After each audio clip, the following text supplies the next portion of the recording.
world's leading superpowers are locking horns. Game on here. A trade war between the United States and China is here. Over the past 16 months, America and China have been trading blows through tariffs on goods.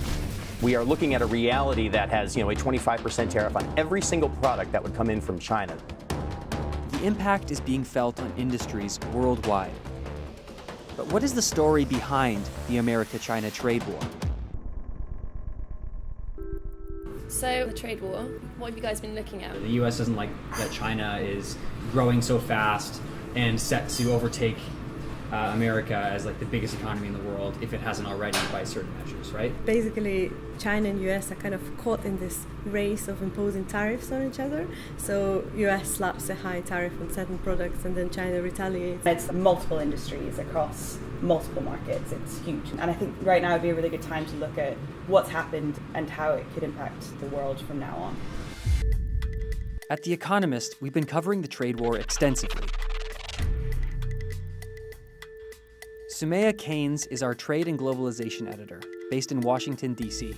How did this whole trade war kick off? How did this whole trade war start? For a long time, there have been frustrations that past American administrations had with the Chinese. On the 2016 presidential campaign trail, you started to see some really tough rhetoric. We can't continue to allow China to rape our country, and that's what they're doing. And so he gets into office. His United States trade representative, that's the kind of official trade negotiator, they're working on this big report. So they're essentially investigating China's economic practices. Essentially, the question they're asking is, has China done anything that would frustrate America's economic interests? And they find, surprise, surprise, yes. How long a history is there of these complaints the US has about China? These concerns go back for a really long time. And I think to understand them properly, you really need to go way back to the expectations that people had when China was thinking about entering the World Trade Organization. China's economic rise has been dramatic. In 1978, China's GDP at market prices was just 6% of America's. Last year, it had grown to 66%. When considering local spending power, China has already overtaken America. This unprecedented growth began with Deng Xiaoping. He started opening up China's economy to the world in 1978, and the country quickly became the world's factory. Over the next decade, exports as a share of GDP tripled, and by 1988, 15% of China's exports went to America. The World Trade Organization opened its doors to China in 2001, and it was America that ushered it in. Bringing China into the WTO is a win-win decision. It will protect our prosperity, and it will promote the right kind of change in China. After joining the WTO, China became an economic superpower. But people had expected the country to also become more like a Western capitalist economy. That didn't happen. America now claims that China achieved its growth by not playing fair. Are those claims justified? To find out the answer, I spoke with David Rennie. He's our Beijing bureau chief. There's two ways in which China certainly hasn't been playing fair. One way is just that China treats Chinese companies differently. So if you are a Western business, your Chinese competitor not only has better market access, but maybe the land that it built its factory on was given for free. Maybe it got a giant tax break. China just doesn't have a level playing field. There's then the really dirty stuff, stealing foreign companies' technology. If you ask Chinese officials about the accusation that China is stealing its way to the top, they'll say, well, hang on, America steals secrets too, so why are you coming after us? The American government will tell you, sure, they spy and they steal stuff, but never for commercial purposes.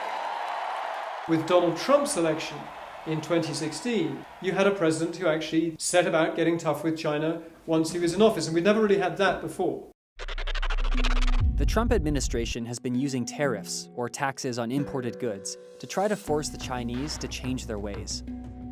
In July 2018, America imposed tariffs of 25% on $34 billion worth of Chinese products.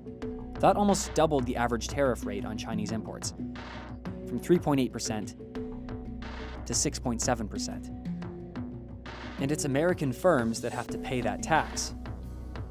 But with every increase from America came an increase from China. Since the start of the trade war, China has more than doubled its average tariff rate. America's has tripled. The fight has become overtly political because China's tariffs are hitting President Trump's voter base. Many counties where Trump won in the 2016 election were here, in the Great Plains. And these are the counties most affected by China's tariffs. Someone who knows all about the impact tariffs are having beyond the data is Chad Bown from the Peterson Institute for International Economics. He's been analyzing international trade for decades, but the trade war has put his research in the spotlight. Some people have referred to it as my World Cup or my Super Bowl. It's something that I've been studying in the background for 20 years, and now all of a sudden the world seems to be interested in this. What role do tariffs play in a trade war? Tariffs are basically a tax, but it's a tax that's only paid for goods that are produced outside of the country in a specific place. One of the things that China has done in its tariffs is it's imposed really high tariffs on American exports of soybeans. This is a huge product that farmers in Iowa and across the Midwest grow only to sell to China. So how are these tariffs and the trade war impacting the wider world economy?